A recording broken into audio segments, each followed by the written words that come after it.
The official Vintage Guitar Magazine 2025 price guide has partnered with 33 of the top guitar dealers in the industry to provide the most accurate values for thousands of models. This includes electric guitars, acoustic guitars, basses, amplifiers, effects, mandolins, and banjos. Whether your instrument is an investment or simply a piece you enjoy playing, it's always helpful to know what it's worth. If you're checking out a guitar at your local shop and want to know its value before making the purchase, this guide is your go-to source for all the details. Available in both print and digital editions, you can have the guide right at your fingertips no matter where you go. Hello and welcome to Buy That Guitar, presented by Vintage Guitar Magazine. I'm your host, Ram Tuli. This podcast is about the joy of guitar. That includes buying guitars, selling guitars, collecting guitars. We're talking vintage guitars, new guitars, used guitars, pre-war, flat tops, electric Spanish arch tops, custom shop guitars, limited edition guitars, basses, amps, effect pedals, lap steels, mandolins, banjo. If it has strings, we're going to talk about it. I spent most of my life studying the vintage guitar market. It's truly something I love and I'm passionate about. I can talk guitars all day, and I'm going to.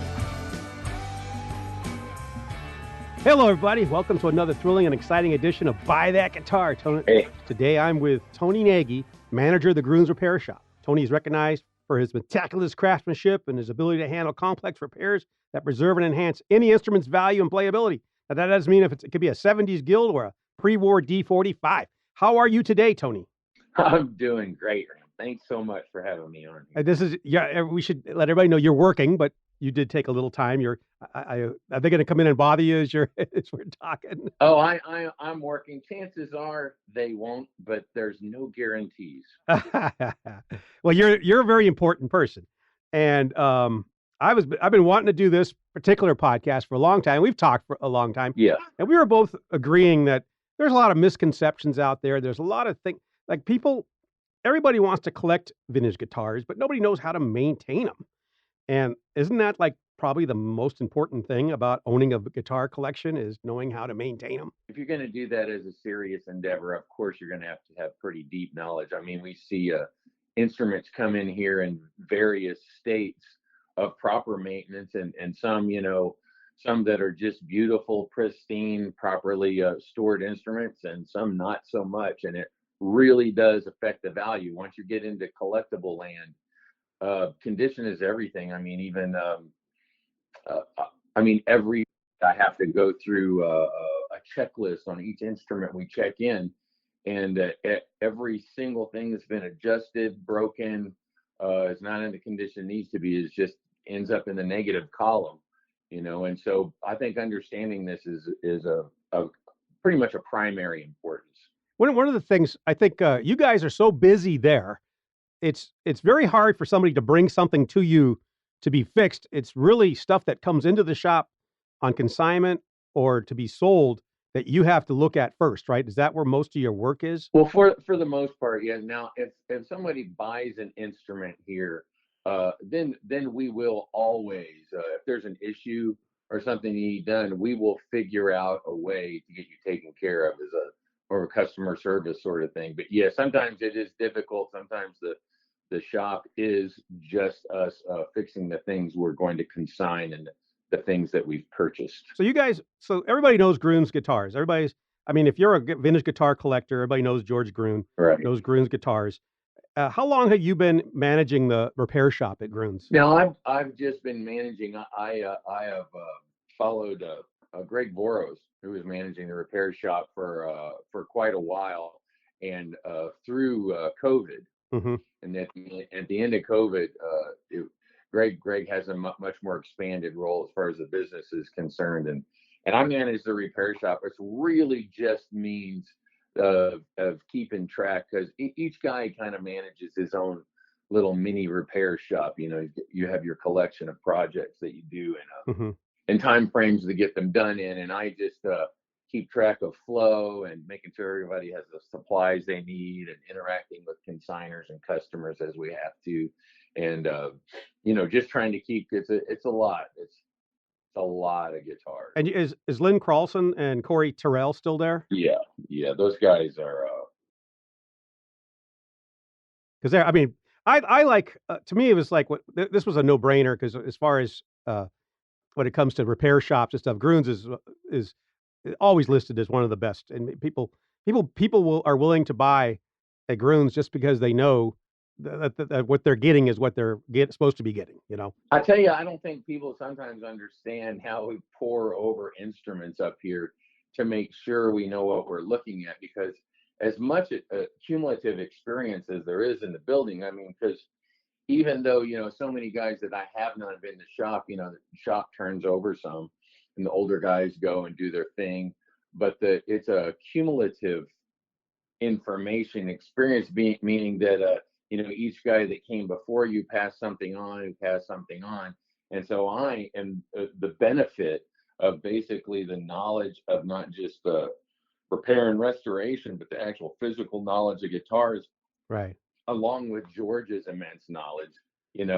I'm here at the apex of that sort of information. And so we have no choice but to get it right. Right. When I was a kid, I remember, used to get those books in the Scholastic book service at the back. There was this book, it was called How to Care for Your Monster. And I remember all of us were really into this thing. And it was like, remember it's like the kids walking down the stairs with a bowl of bolts, and there's like this Frankenstein hiding in the basement. Man, I wish when I was in my teens that I had a book called How to Care for Your Vintage Guitar. Yeah. Oh, yeah. Well, back then, too, the deal was, they weren't as big a deal when we were younger. I mean, that's the other thing to understand as we come in contact with these things. We especially since they're expensive commodities, they seem so much more precious to us now. Remember, back in the day, it was just a guitar. Right, right. And people treated them as such, including some of the unfortunate mods they did to them. And just the care, it's just like, yeah, Dad took this guitar to Vietnam, right? Because it was a guitar and he needed one, right? Or whatever was going on, it stayed in the garage because nobody was playing it, because it was just a guitar. So what we're gonna talk about, like, we're basically going to kind of put together now a presentation. How do you care for your vintage guitar? And this means just understanding what needs to be done to maintain a 60 to 70 to almost 100-year-old guitar sometimes. And vintage guitars and electric solid bodies are completely different animals, correct? That is correct. However, the principles all still apply. It's just in varying degrees.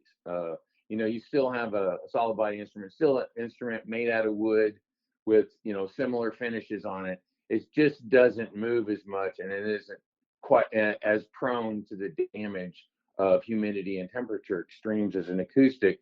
But that's not to say that it isn't affected adversely by being dry or, humid or cold or hot. You'll create extra finish checking and all of the things that could happen, in temperature and humidity extremes. It's just not quite as delicate. Is humidity your greatest asset and your greatest enemy when you're keeping vintage guitars? Well, you know what? It really is the two-edged swords of the temperature and humidity. Often, especially, in temperate regions, humidity and temperature kind of ride together, being that usually the hotter it is, the more humid it is, and the colder it is, the drier it is. That doesn't hold true out west, as we all know. It can be hot and dry. So I would say if we started with humidity, trying to keep that within that range around 50%, that is the best place to start. And then temperature is just way more obvious.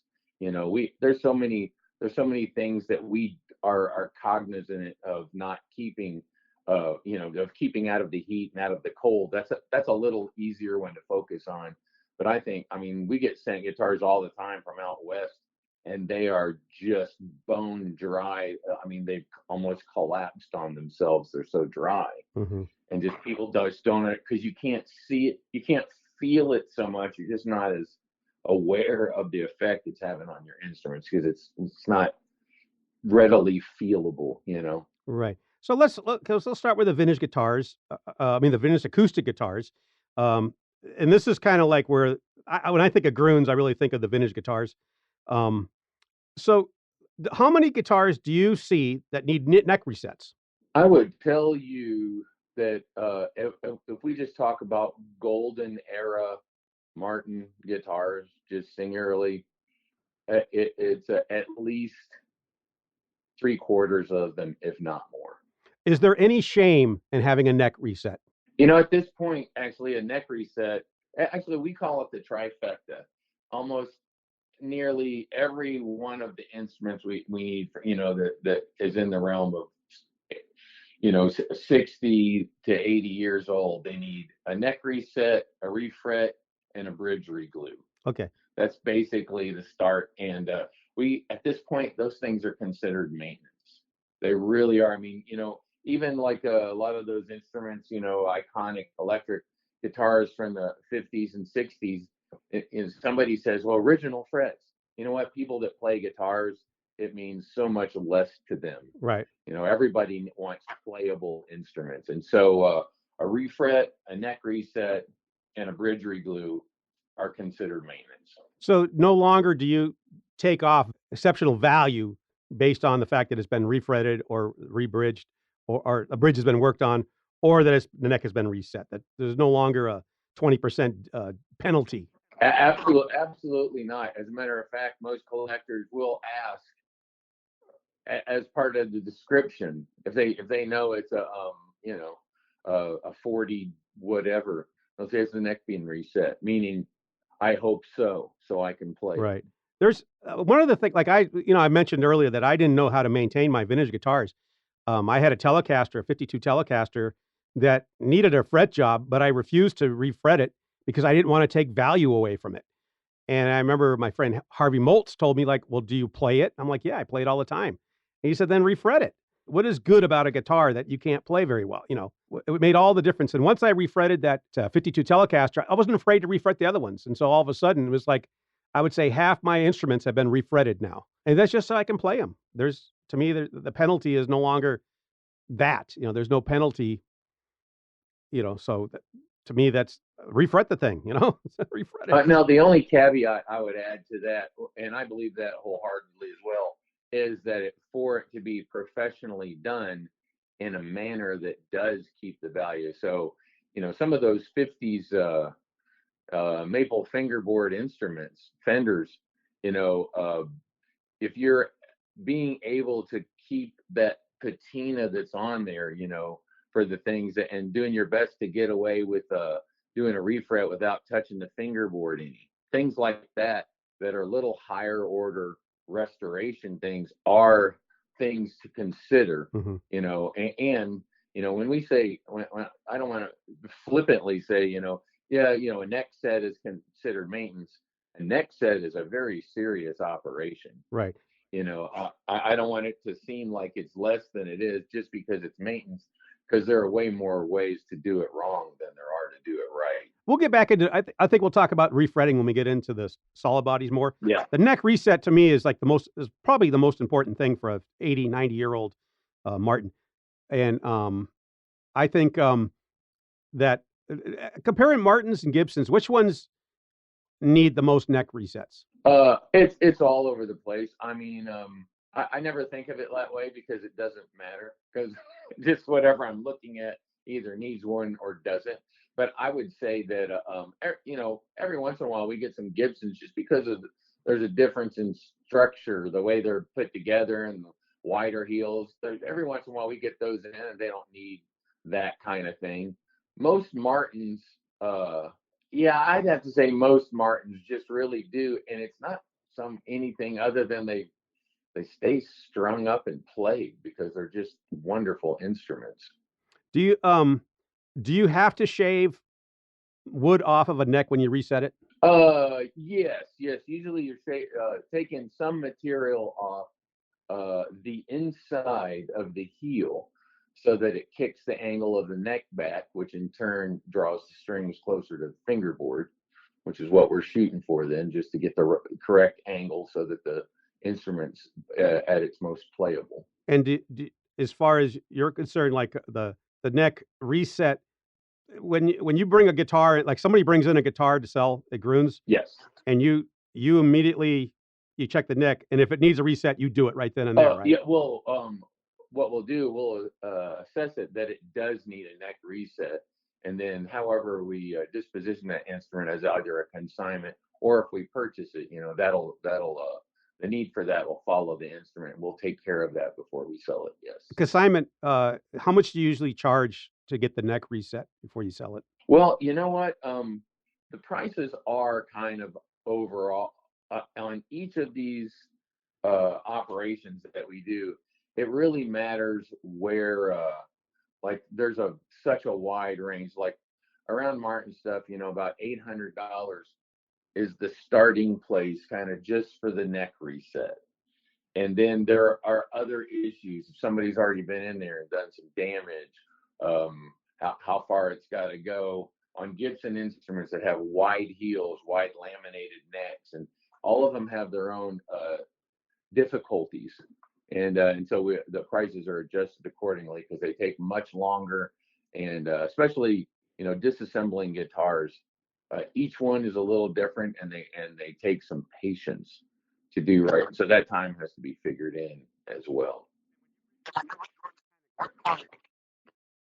Well, we use historically what we use hide glue because that just not only does it work well, even though it's an old world adhesive, but it dries really brittle, which transmits vibrations well. It sounds good as well as. I think that's like one of the things that makes those old guitars so special to a lot of people is the fact that the glue does contribute to the tone. Absolutely. Of course, I mean, every little last bit of the design of those makes them what they are, and the hide glue is definitely part of it. So that's cool. So now, as far as the bridge replacement, there's like this misconception that almost every old Martin has had a bridge replacement. But you told me that's not true. No, that is not true, because if you have the original bridge and you reset the neck, you can set it to that height to make it work just right. However, over the years, the vast majority of those Martins have have ebony fingerboards and ebony bridges instead of some of the war periods when they're using some different woods. And that ebony is just the wood that wants to crack the most out of all of it. If you don't keep that supple, and I guess that's something we'll tend to at some point too, is talk about in maintenance of keeping wood oiled up. Ebony's really the only one that you really need to make sure that it stays kind of hydrated.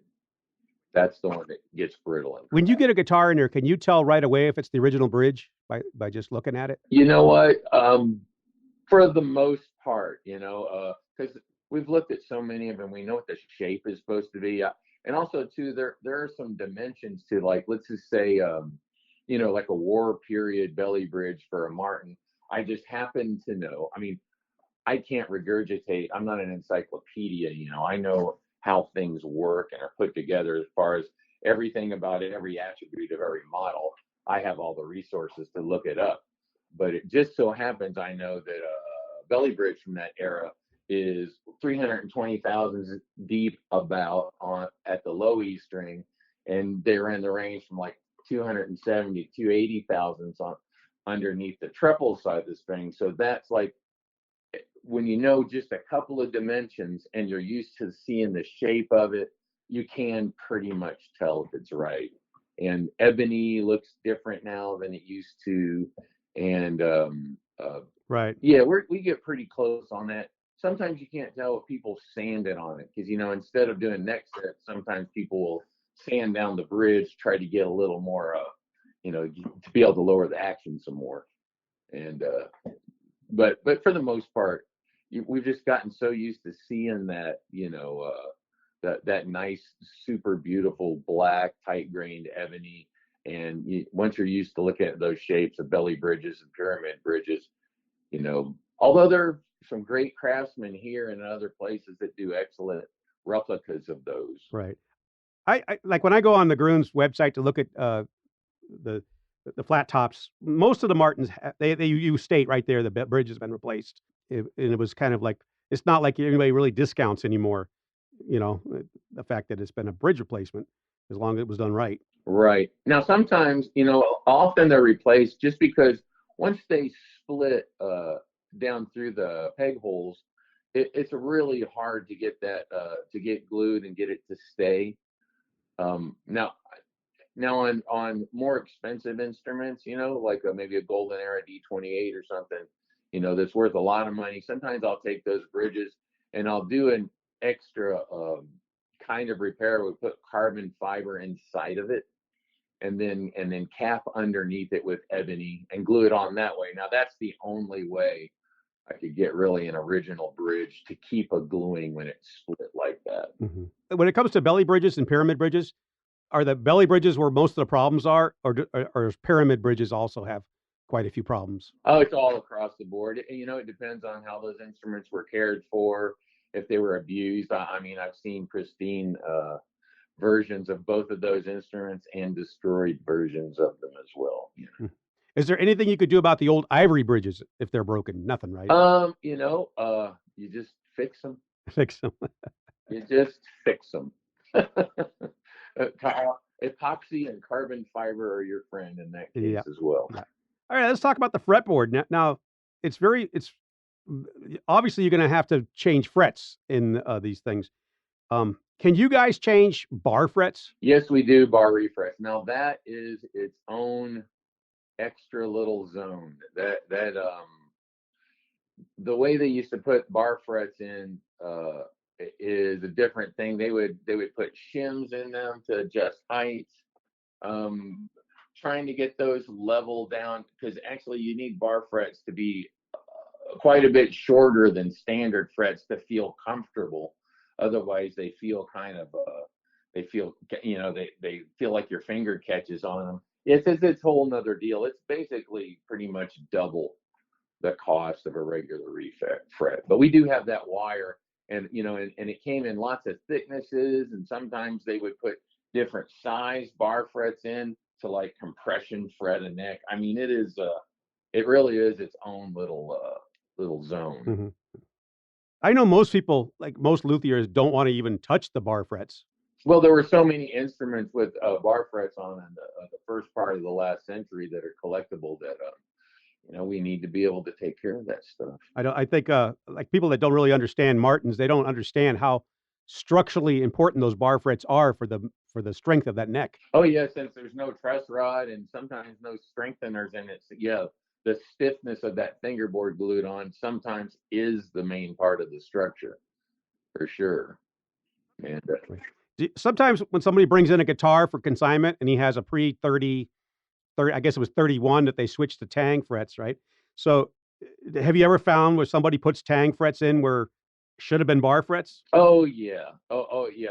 That quite often, just because, like we said before, throughout the history or the life of the instrument, to many people is just a guitar, and they're probably just trying to get it functional.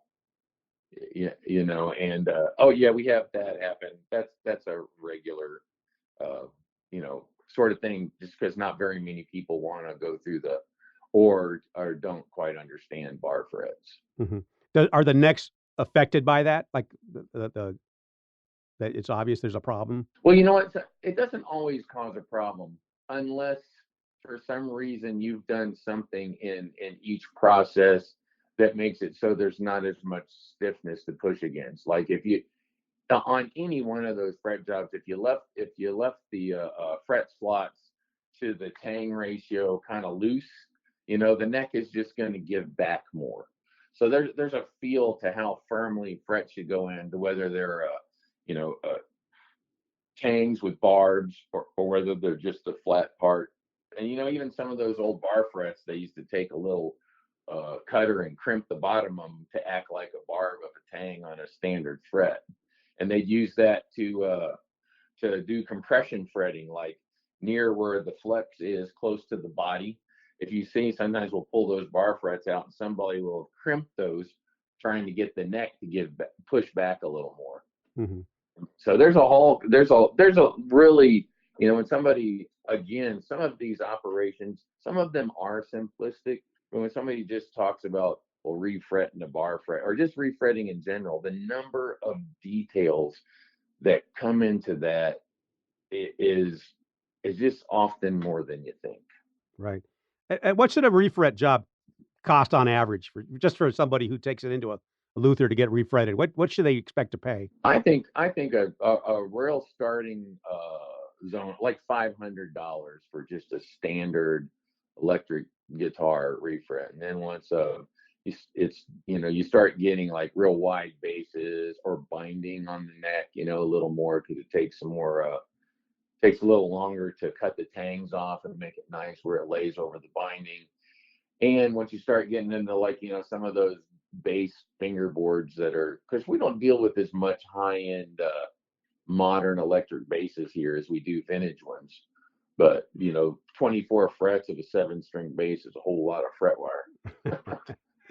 So it's, for me, it's like, the refretting is magical. I think as far as maintaining your guitar is not being afraid to refret it. You're no longer taking 10% off the value by refretting it, and it makes it playable. It's a huge component of your tone, having the frets. Well, it really is. I mean, not having the neck and the frets in the proper condition, you don't know what the instrument is yet.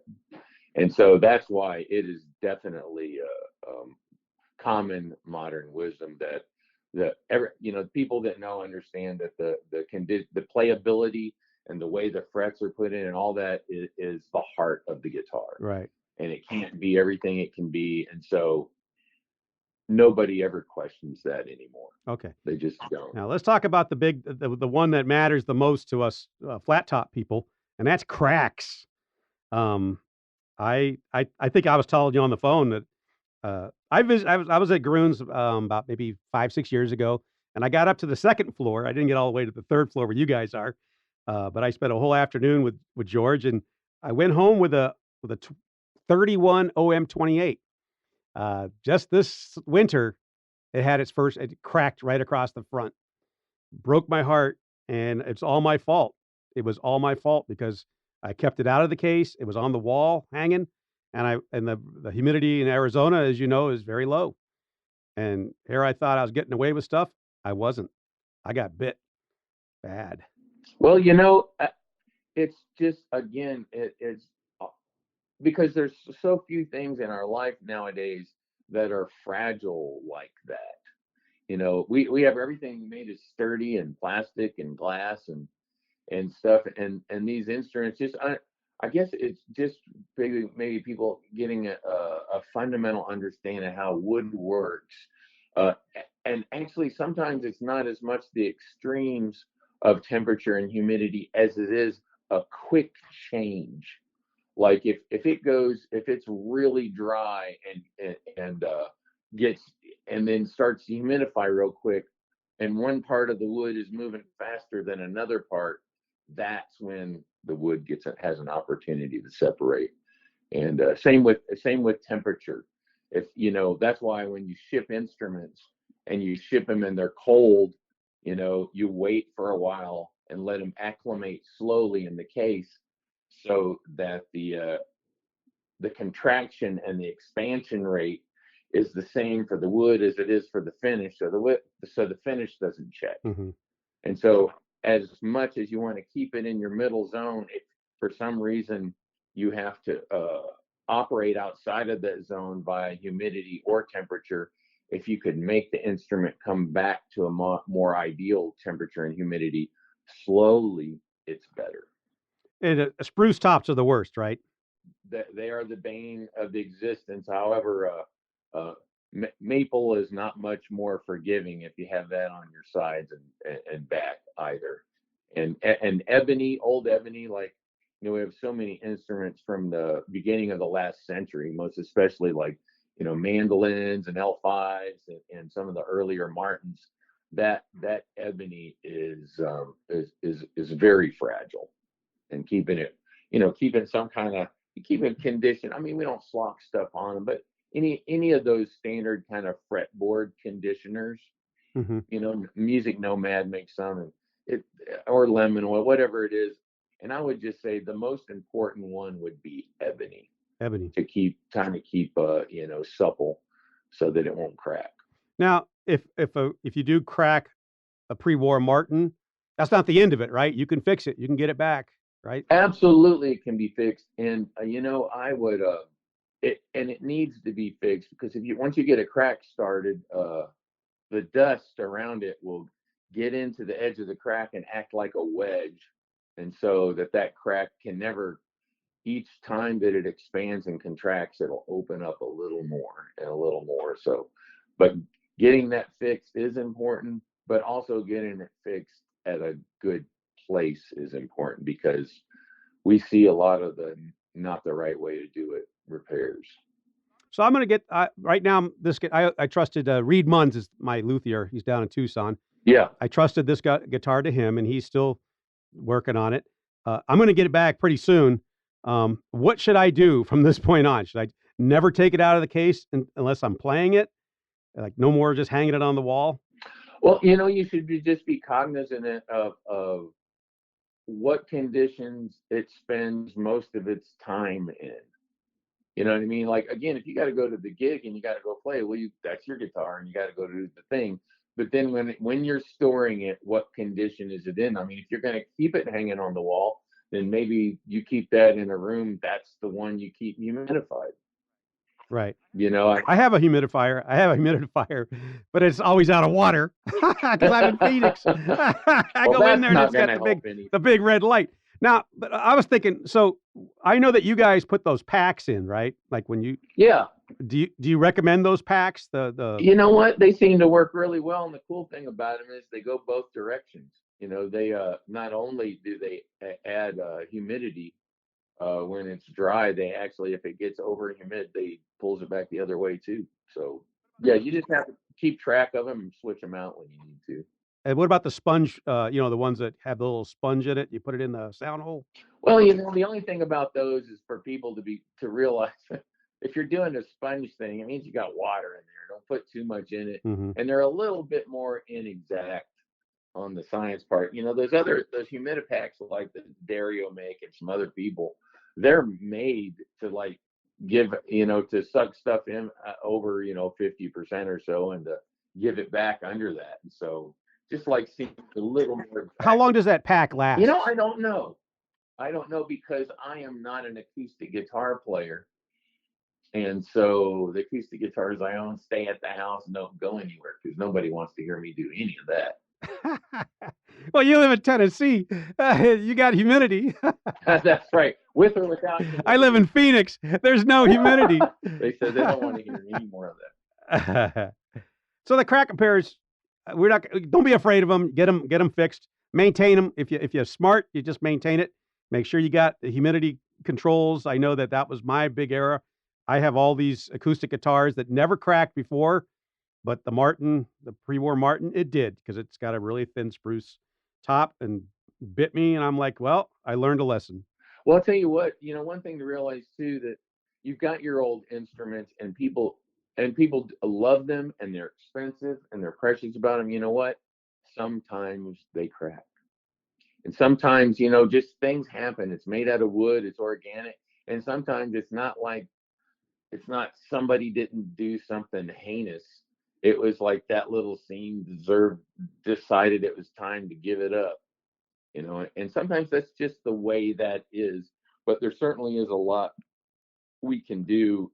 And instruments nowadays, their value has started to a little bit, some of them outstrip some of the things that naturally happen to them. Now, like we talked about, needing neck sets, refrets, bridges glued on, bridges replaced. Bridge plates is a really big deal that way, because people do want to know if somebody's buggered with the bridge plate, it affects the sound. Mm-hmm. A bridge plate replacement is a big no-no. You don't want that. Well, you don't want it unless you need it. Now, if you're in a situation where someone before you has already destroyed that and made it not functional for its purpose, and then you have to do it, then at that point, what you do is, is replacing one the right way, according to that instrument and the way they were made. Like, so many those old Martins had bridge plates that were tucked under the braces there, and they're not real thick. And sometimes we make decisions with instruments that need new bridge plates that have had top damage. We will actually sandwich a sliver of carbon fiber in the middle of a maple bridge plate for a little more structural support. And actually, you would be surprised at how amazing it sounds. Okay. Because carbon fiber transmits vibrations really well. Okay. What about bracing repairs, internal bracing? That's all on a case-by-case basis, but not, it really takes a lot to break a brace. Mostly we just reglue braces that are loose for the vast majority of the time. And then for braces that are broken, just, making sure that those are, that they're secure. Again, along the lines, we're always trying to think of how it was designed. Everything is transmitting vibrations, doing its job that way. And that's what we want to interrupt the least. And that will because sometimes these golden era instruments, there'll be three, mid 40s D28s, and the one that's worth the most is the one that sounds the best. Mm-hmm. And that one is because, maybe thoughtful decisions were made along the way in its restoration, things that we understood that would contribute to that. Is X bracing the most susceptible to cracking? No, it doesn't. No, every kind of bracing. So when you get old Gibsons and you get old Martins, which ones do you find need the most bracing work? Again, it really there's no brand or kind or model of instruments that it really has to do with the way they've been cared for. I mean, it's really obvious so many times. You'll have something in the whole interior of the acoustic guitar, is like a bracing maraca, with all of them rattling around in there, and then there'll be the same model that's been completely cared for and intact. Mm-hmm. So it really is just these instruments have all had different stories, and so we just try to put them back into a condition where they can, continue to be functional for somebody else. Now, I would assume that when it comes to tuner replacement, how often do you have to replace tuners on these old guitars? Well, now there's a balancing act that that we play between keeping things original and authentic and functional. And often, some of those, especially some of those tuners that have posts that are pressed on, are just held on by squashing the end of the post, against the gear. Mm-hmm. Some of those things will fail and be really difficult to try and repair to make functional. So often what we'll do is, we'll either, if we have it, if somebody asks for it, use a later period appropriate tuner, or just use a repro and put the originals in the case. Right. That way, then you'll have the originals. They may or may not be functional, but they'll be there, and make sure whatever kind of reproduction you have has the same footprint for screws and everything that the other one had. There is still a balance. Some people still do want to play these instruments, even the really expensive ones. They'll often go to a place where they're being used. Right. And so they have to be functional. Now, like the Gibson's susceptible to the old buttons sometimes crack and just wither away, right? Yeah. Oh, yeah. But we have we do have replacement buttons for both the little round ones and the tulip style ones, the green keys that they call them. Yeah, we do, and that's a fairly regular operation we got to do. We just pull the tuners off, and we heat the old ones off, and heat up the tuner shaft and put new ones on there the way they were originally put on. Out of all the tuners that were made in antiquity, are Klusons the best? Like if your guitar has Klusons, you probably have less problems. Klusons are probably the most, but I played instruments with all those old Grovers and Waverleys and things on there, and any of these modern gear tuners that were made then, that weren't the inexpensive ones, function pretty well. But I sure am used to the Klusons, mm-hmm. And yeah, they're probably the most widely used. After you get into, I'm trying to remember when they started. Kluson was like in the dates when I remember they were on some Martins at the end of the 40s. Yeah, they had the plastic buttons. Yeah, and the metal one too. Like there was a single line Cluson that was even on a D28, like in 48, not like that after they switched the binding over. Should we always be lubricating and cleaning our tuners? Yeah, you know what? You're not going to hurt a single thing by just maintaining those the way you would any gear. I wouldn't get out. The only thing to watch with people like put 3-in-1 oil in there, and they'll get it and it'll get all over their headstock, and then it'll seep down next to the shaft into the paint around the, just trying to keep it off the guitar. Otherwise, it'll soak in. Then you'll get these black streaks coming out from your tuners. I see it a lot on older instruments that way, from oiling up your tuners and then getting it on the guitar. Yeah, I don't even I just trust that kind of stuff to somebody else because I don't know. Now let's talk about refinishing. Now, this, out of all the things you can do to a guitar, this is probably the most that knocks the value down the most, is refinishing. Correct? Well, basically, we start out when we're considering a value. It'll change as the instrument values go up, like really high. When you start to get into, I don't know what, the top end of Burrs and D45 and Explorers and Flying V's and all that stuff is. But for the vast majority of instruments, once it's refinished in totality, you can just you're instantly cut in half on value. Just consider that where we're at, then we'll go from there for the rest of it. And how many times do you encounter some of these old Martins being refinished? You know what? We're discovering more often than you think. Not just refinished, but have been over, finished over again. It was a common occurrence there for a little. People weren't really that. They like to have their instruments like spruced up and refreshed.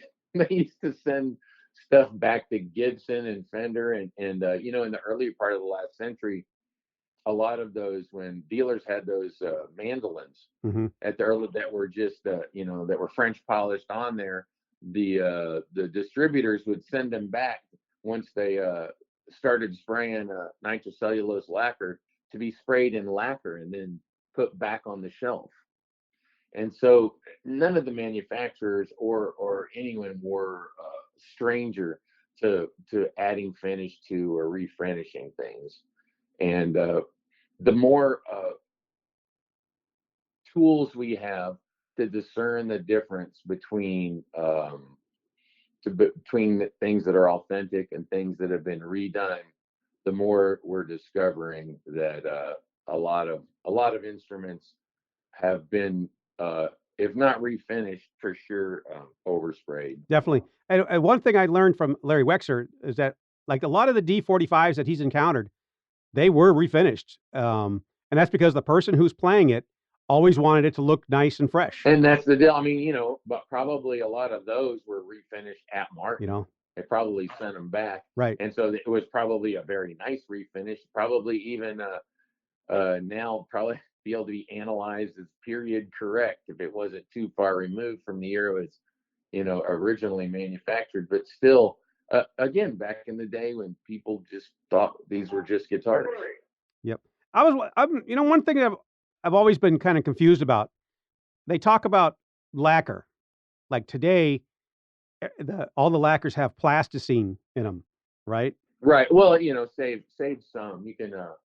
There's a couple brands that have a little less plasticizer stuff in them, but yes, it's a different product for sure. And there's different kinds of lacquers as well as the standard that solvent-based nitrocellulose. There's also some catalyzed lacquer, that has an accelerator in it, and yeah, it's a different animal now, and trying to get things that look like and function like old world lacquer gets increasingly a little more difficult. From your ear, can you tell the difference if somebody has a new lacquer or an old lacquer? I feel certain that there's no way on earth I'd be able to A/B that in a way to with any kind of accuracy. However, I have heard instruments Hmm. before and after they had too much finish put on them.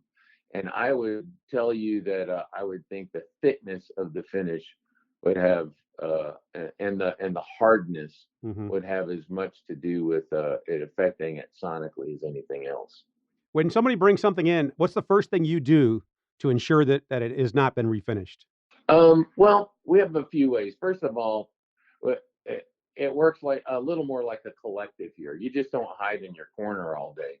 I mean, we all confer, and I've got a lot of different guys with a lot of different kind of experiences up here, from guys who used to work at Gruhn's, 25 years ago, to guys that are going out and checking for major artists and stuff. So these guys have so many different uh, things.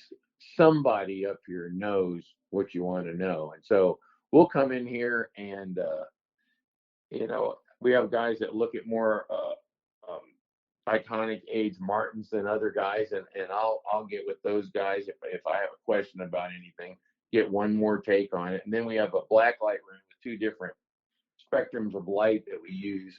We're looking to see. Unfortunately, though, on old refinishes and old repairs, that it doesn't. You can't. It's not as easy to see the differences in those, even under those black lights. It takes some pretty more high-end analysis to do some of that. And so Does new lacquer is that because newer lacquer's brown under black light? newer lacquer is usually just dark. You can see it as a shadow. Yeah. But then new lacquer, from it depends on which era of lacquer. Some of them earlier in the last century, they're yellowy, orangey. It goes yellowy, orangey, green like, blue like. There's a bunch of different looks, but the biggest difference is this, just to see contrast in areas that we suspect have been either oversprayed or refinished, and try to draw a contrast between that and the areas that look like that they haven't been touched.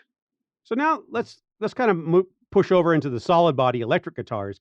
The maintenance on those is not as it's not as involved, but you still have to maintain them, right? Absolutely, and I think some of those older instruments, they have little problems that aren't obvious. Hmm. Let's say like like 50s and 60s Gibsons, with once they get to tunematic bridges, people don't understand why that. You've got it set up and it doesn't play well. They don't understand that, like a tunematic bridge, there's these little sags in the middle over time, and then the radius isn't in there, so the strings in the middle are closer to the neck than the strings on the outside, sort of thing. And and there's just so many tiny details like that that are just vintage guitar problems that we try to assess every time that we put one of those on a bench. We understand about the functionality of components from different eras. um, Truss rod, when we're talking about 50s and 60s Gibsons and Fenders, all these single action truss rods, it's a really big deal to test out does that truss rod have any travel of adjustment for that instrument left. Like, if it's overbowed and you take all the string tension off, it's still overbowed, we have a problem, and that, just things like that.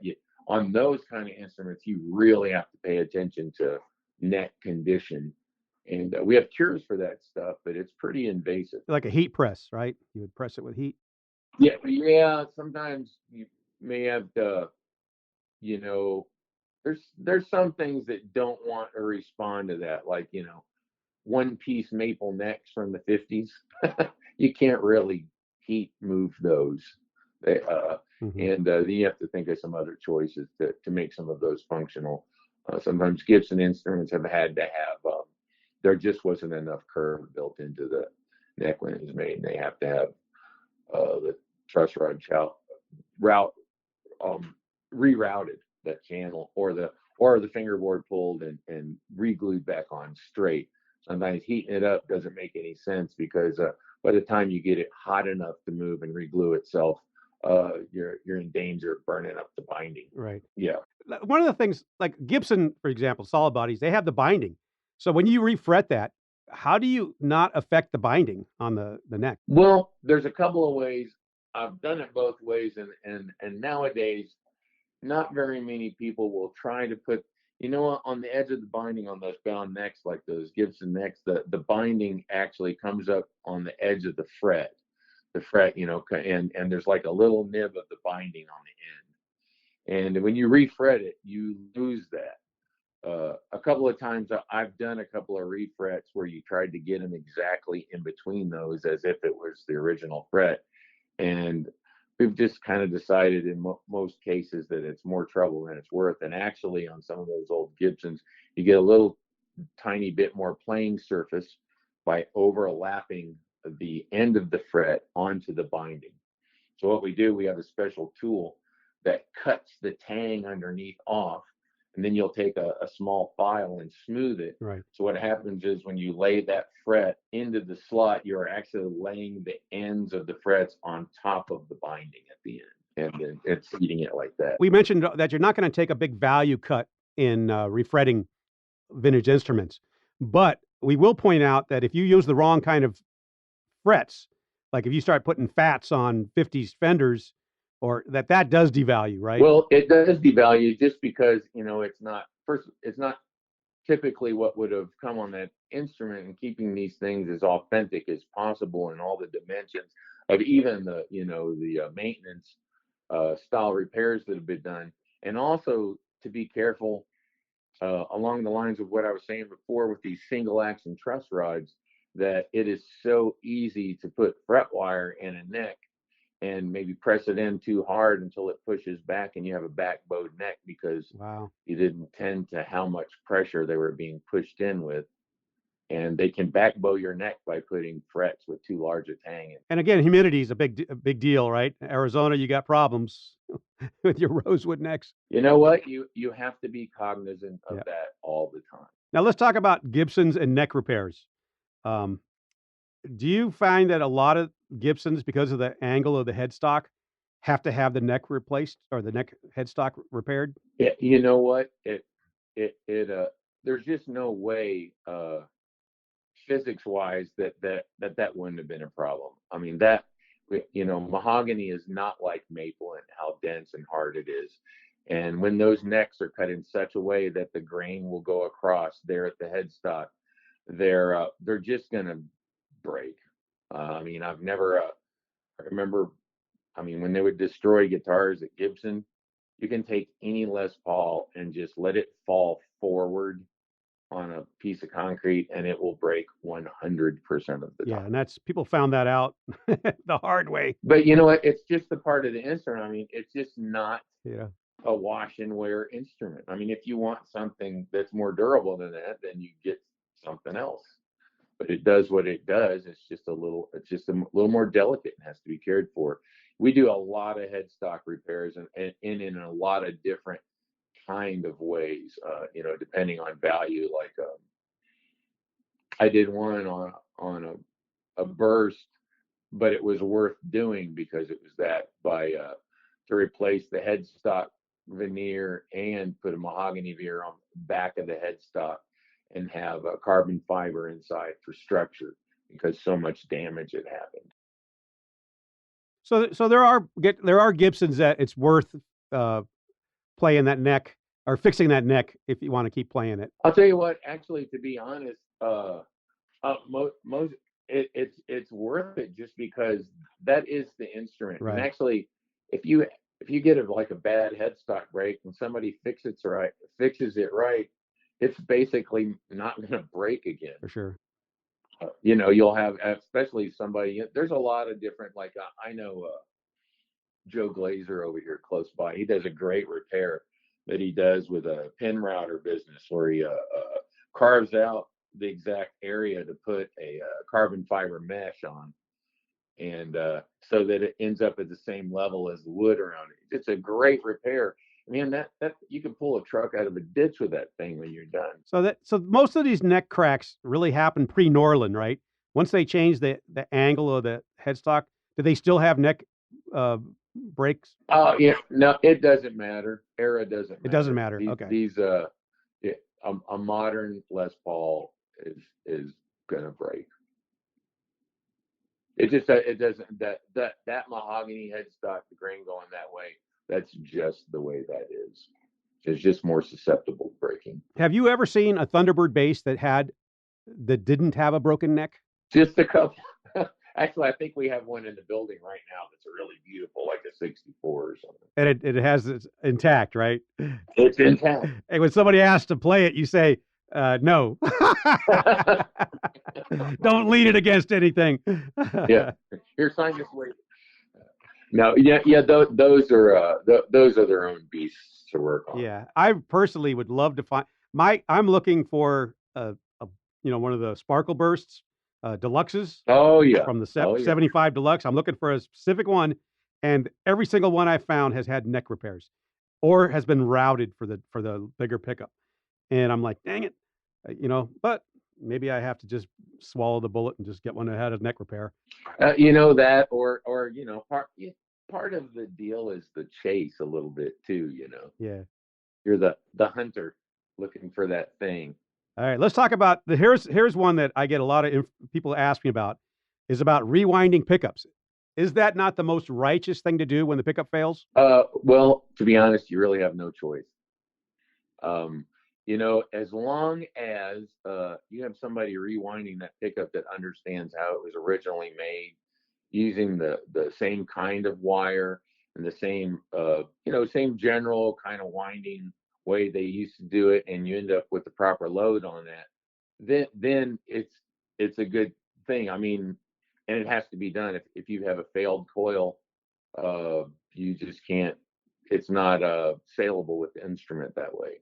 Right. And so we're fortunate to have several guys that can do this stuff the right way here at Gruhn's, and it's a big deal.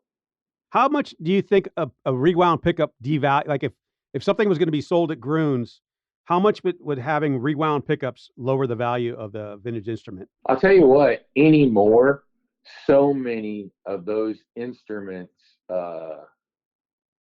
have rewound pickups in them. It would probably depend on the context. Like if everything else was pristine on that but that, then it would be one thing. But if there were other things that were a little less ideal, it probably wouldn't matter. You know what I mean? Mm-hmm. Like it would depend on the instrument, like what level of excellence it was, as far as how much a detail like that would matter. So us vintage guitar people, we tell people, if your pickups fail, have them rewound. Don't replace it with another. Well, I guess you can replace it if it's a player vintage, but for vintage, purity, right? The righteous thing to do is to have that thing rewound. It's meant to be rewound. The winders today understand how to do it. They'll pot it properly, and it'll be just like new, right? Or just like old, I should say, just like old. You know what? There are so many capable winders out there. I mean, just the guys I know. I'm here in town that not only do vintage things, but they can do modern things to order, basically, frequency wise. Yeah, the technology is there to do that really well, and it has to be done. You has to have a functional pickup, and if you can get it done, as close to the way they did it back in the day, that is the right thing to do. Which pickups in your experience need to be rewound the most out of all the old vintage pickups that are out there? Well, I'll tell you what, it's tough. All those Strats during the 50s that had those, brittle covers on them, mm-hmm. that everybody played right through. Like half of the Strats we get, in the middle of the 50s there are right. They call it the Buddy Holly effect. The Buddy Holly. That's a lot. And what's tough is, though, sometimes even in things, all those instruments with PAFs, if they went through a lot of course, a lot of those humbuckers, a lot of those weren't potted. Yeah. And if they've been through a lot more temperature extremes, sometimes they're microphonic enough that they're not functional. Mm-hmm. Like you can't have any level of gain or anything before they start to interact with the speaker. So every once in a while, I have to consider even like quickly partially potting one of those, but it changes the tone. So Right. In your experience, a lot of like late 60s Strats and Tellys probably didn't have potting done at all, right? oh yeah, it's all over the board too. Plus, if you, I guess when they got in there and they were putting unpotted pickups and 1 meg pots, that had to have been a sound to hold in you to the back wall. Yeah. I don't, if you found out that the pickup wasn't potted, would you pot it before you sold it at Gruhn's? No, because some of them were traditionally not potted. Okay. So it just depends on your ears and somebody else's ears saying, let's pot it, let's not pot it. It's fine. Well, and here's the deal. Actually, we won't represent something. We will not adjust it from its authenticity, because we just won't. We won't take actions. Now, if we'll make moves to make things functional, but we'll do it in like the way that does the least amount of damage. Like Mm-hmm. somebody who has a pickup like that's all original has a problem, you might consider, Okay. we wouldn't pot it before we put it up if it was traditionally an unpotted pickup. Now we touched on the Tune-o-matic bridge. How often do these come in and they're notched? Just you know how they're just notched from string, years and years of string pressure. Well, they're nearly every one of them has something going on. A lot of times they're notched because they started sagging in the middle, and to get the radius back, they didn't know what was going on. That the body of the bridge was sagging in the middle, so they just kept cutting the strings on the edges into the saddles to try to keep the radius the same as the neck. And so many of those. That's why we get new saddles and stuff all the time. So it's not a sin. It's not like you're defeating that Tune-o-matic by putting new saddles on there. Oh, not at all. You're making it functional. And conversely too, all of those things, when they're available, all the original parts go with the instrument, every last one of them. So yeah, and actually, when you do that, if you do have the original parts you're replacing, nobody really complains about pricing Mm-hmm. to do that. It doesn't, when it's something that's necessary for functionality and you have the original part, it really is a lesser part of the conversation. Do you find that you have to cut new nuts for more electric flat tops, or arch tops, or which guitars need the most nut replacement? Oh, it's all over the board. It doesn't matter. Most of the time, on Strats and stuff, if we do refrets, we'll keep the original nuts, but those are so shallow that once you shim a nut like that to accommodate a little taller fret, they get a little wobbly, and the whole idea of those is to be connected at the neck. But we replace a lot of nuts also because sometimes when nuts were made originally on the instrument, how close they are to the edge of the fingerboards didn't accommodate whatever wear happened later. And often in the restoration process, we'll have to make a nut that has a little more narrow, Mm-hmm. So that the functionality is the way it should be. And you cut that yourselves? Oh yeah, and that's the other thing. Yeah, nuts we make from scratch, from bone, because every kind of instrument has a little bit different, way of being. None of the the prefabricated things aren't really exactly that.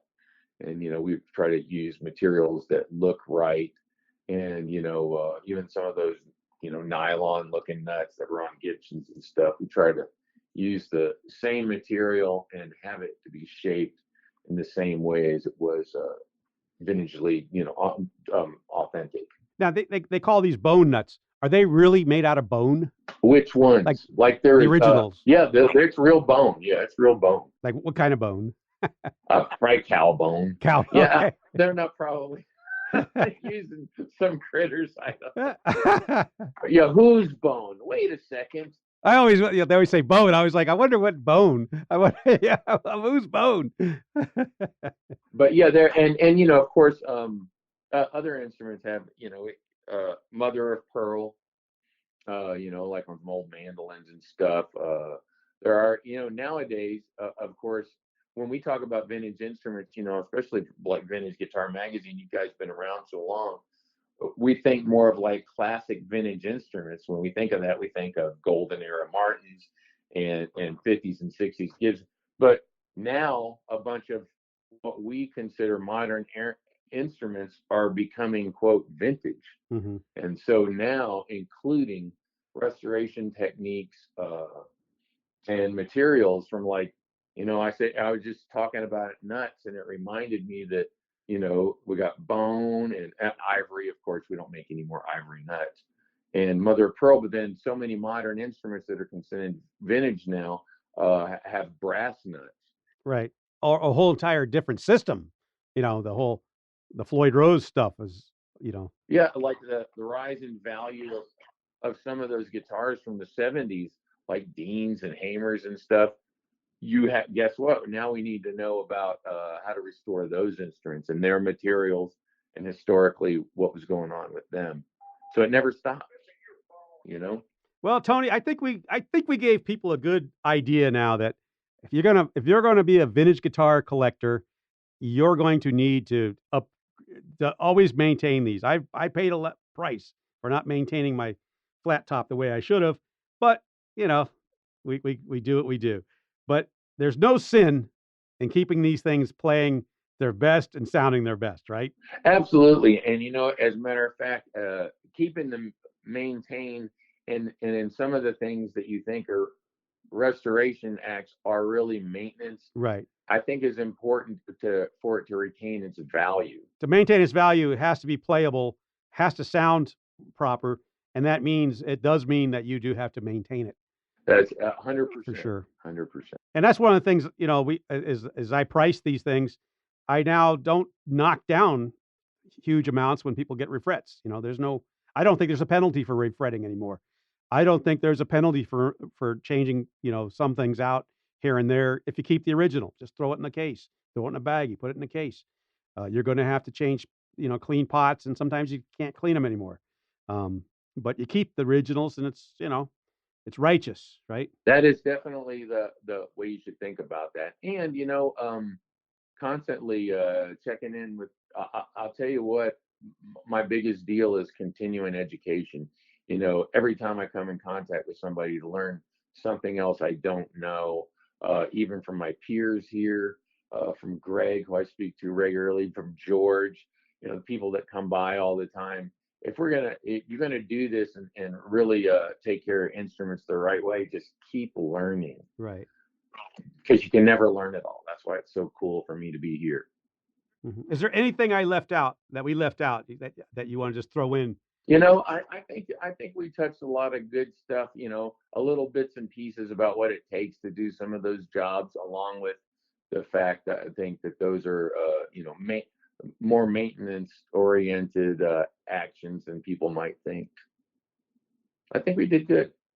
So out there, you got that Telecaster sitting on your bed, and it can't be played anymore because the frets are all bad. Get it refretted, you know, get it refretted. And if you got that Strat and it's got 2 dead pickups, get them rewound. Yeah, you know what? You're going to need to if you want to sell it. Yep, and humidity. Keep your eye on humidity. That's your enemy. That's my enemy in Phoenix. Yeah, we've gotten several things actually from out west here very recently that were just bone dry, criminally so. Yep, and I'd be one of those guys. All right, Tony, I appreciate your time. I know you got to get back to work. I can hear them yelling at you out there. Thanks again, Tony. All right, thanks so much, Ram. Bye. All right. Hey, everybody. I want to thank you again. This was the first half of the season, first 5, and now we're going to do another 5 a little bit later. I'm going to take a little bit of a break. We'll hope you guys have a wonderful summer, and we'll talk to you again soon.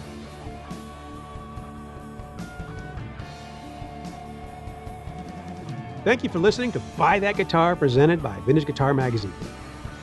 Please support VG for all they do for guitar players like us. Please subscribe, like, share, and comment on this podcast. I'd love to hear from you at ram@vintageguitar.com. See you again next week. Bye-bye.